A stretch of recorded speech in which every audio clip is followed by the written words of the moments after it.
to Superhero Wednesday, the day of the week when we talk about anything superhero, comic book. Yeah, that line's in, you know, it's called Superhero Wednesday, but we can talk about villains like we're doing today. And today we're talking about one of the most iconic, most popular, most well-known, not only comic book characters, not only villains, just character ever created of all time. That is Mr. J, the Joker. Fuck knows what that was. And yes, you've all heard the stories and the rumours and stuff that it's confirmed. There is going to be a Joker origin story that's not tied into the DCEU at all. And I want to know if you guys think it's a good idea, if it's a bad idea, if you like it, if you're excited to it. I'm going to give you a couple of my thoughts on it. And just let us know your thoughts in the comments below. Go. Right, I am awful at pronouncing his name. I should have I know his name, but should have YouTubed it or heard somebody else say it or whatever. But Joaquin Phoenix, I think that's his name. He's a great actor and just shit at pronunciation. And I don't know if that's French or if it's what else could it be? Jacqueline! What else could it be? Cornwall? Regardless, it's a great actor playing a great role, but is it a good idea? Of course, we're going to get a standalone Jared Leto Joker that's tied to the DCEU. Come on, Dan, get your words out. Mr. J. Meow. I think that's a brilliant idea, but we're not here to talk about that. I love the idea of giving Jared Leto a bit more screen time, a bit more dynamic, a bit more of a story to let him tell with his ways of method acting and stuff. I'm fine with that, but we're talking about an origin story. Right, we've had a few Joker origin shenanigans in comic books, in the animated, one of the animated films and stuff like that. In the game as well, for briefly. And it's fine. We've had a lot of crazy ones, Red Hood related type stuff. The whole being a failed chemist. Was it a chemist? Was he a chemist? I'm sure he was a chemist.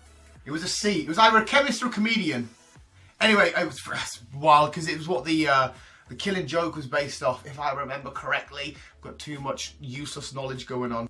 Bottom line is, we've had some Joker origin-y stuff before, but the best way to interpret it, for me personally, right?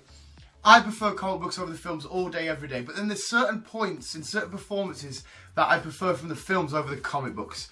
And that is Heath Ledger's Joker. Now, we all go on about it. We know how amazing it is. We know how beautiful the performance was on point. I don't even need to sell it to you. All I need to say is Heath Ledger's Joker and you know what it is.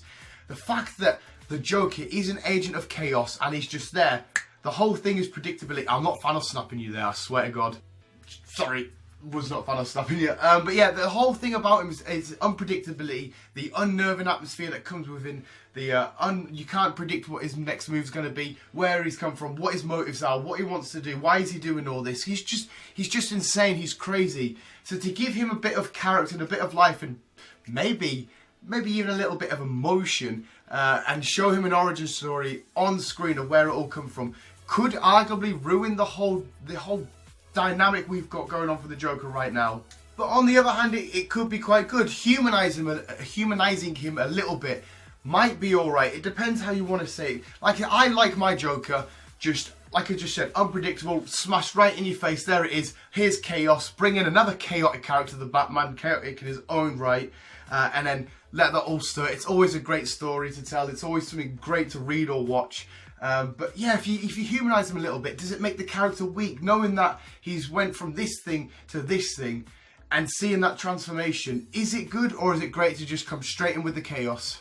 I think the Joker in this film will be played beautifully. I have no issues there. I think as well you could tell the origin story and it still all be perfect. Just depends which origin story you're going to go for. Like I said, they've dabbled in a few different over the thing. I think there's 9 with something that's been out there. It depends which one you tell, or if you're going to tell the original, and how you tell it. If you tell it very corny and cheesy and show the Joker as a regular everyday Joe, I don't think it's going to sit as right with audiences. The whole just walking straight in with the coming straight in, minginess. Oh, like that opening shot in The Dark Knight where before the bank robbery and stuff, and he's just there, and then you get to the end of the bank robbery and he takes his mask off and he's giving the whole speech. I can't do impression that well.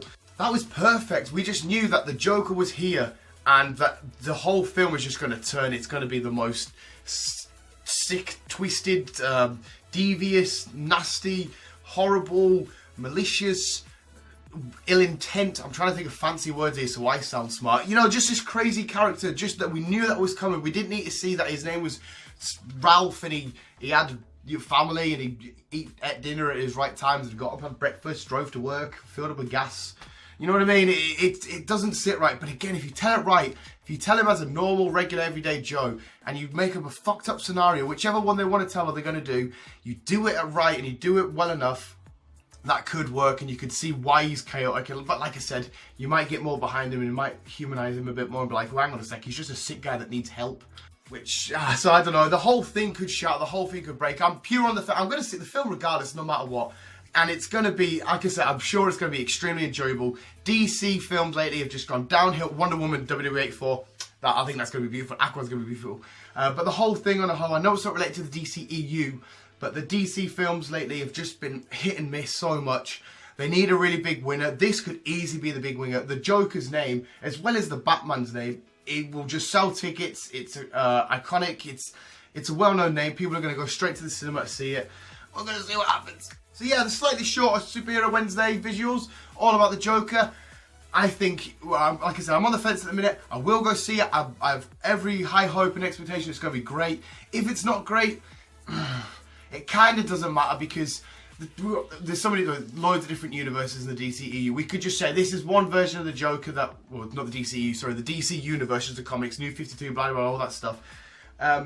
This is just one interpretation of the Joker. Like the one in the Gotham, I've seen some people not really like that. I personally don't mind it. Yeah. So if it fails, we'll just say it's from a different, universe. It's fine. We'll just carry on with these ones. The timing was a bit iffy though. I think they should have let Jared Leto really define the role. Let him have his take on what the role really is, because Suicide Squad was a fucking piece of shit film, and his minor bits in it were great, but yeah, they needed some more. So let him define the role and then bring this out. Do it. But again, they have one shots in comic books. They'll have stories, but they'll have another story. They're not related. They're going at the same time. So it's like a comic book way they're going, which I find it hard to disagree with and stuff. It's weird. I've probably contradicted myself quite a few times in this video. But yes, I'll shut up rambling and stuff there. My thoughts on the Joker film. Like I said, a nice short one. I just wanted to get it out there. I would have got Chris's opinion, but you know what Chris would have said? I don't know. I like them all. But yeah, visuals. More importantly, let us know what your thoughts are in the comments below. If you think the actor choice is great, if you think what story they're going to tell, if there is a certain story you want them to tell, if you think they should start with an original story, if they should just go straight with the chaos, but it's an origin story, so can't see that happening. Should the Batman be anywhere involved? Should a Bruce Wayne be anywhere involved? Because it's the Batman-Joker dynamic that's so beautiful, and it's one of the best dynamics ever written, period. Yes, anything you want to let us know in the comments below, visuals. Thank you for watching. That's been my thoughts. I probably contradict myself. I can't use big words because I'm a dummy. I didn't want to just get another Superhero Wednesday silly one out there. I wanted to actually talk and try and engage in discussion, the topic conversation. Not arguing. No one's wrong here. No one's right. The character means so much to different people and stuff like that, and you can treat him however you like. It's whatever suits you best. Not arguing, we're just having a nice little friendly debate. What we like this, we don't like this. Remember when he did this, we should do this, they should do that, whatever. Just having fun. Thank you for watching visuals. Keep it on, keep it on. I'm going to go eat a flake coin because I might be a lunatic. If you've liked what you've seen, guys, if you enjoy watching me, enjoy watching Dan, or even a little glimpse of our little friend Bill that's sitting in the corner, doing whatever he's doing, you can now follow us on Instagram, Twitter and Facebook.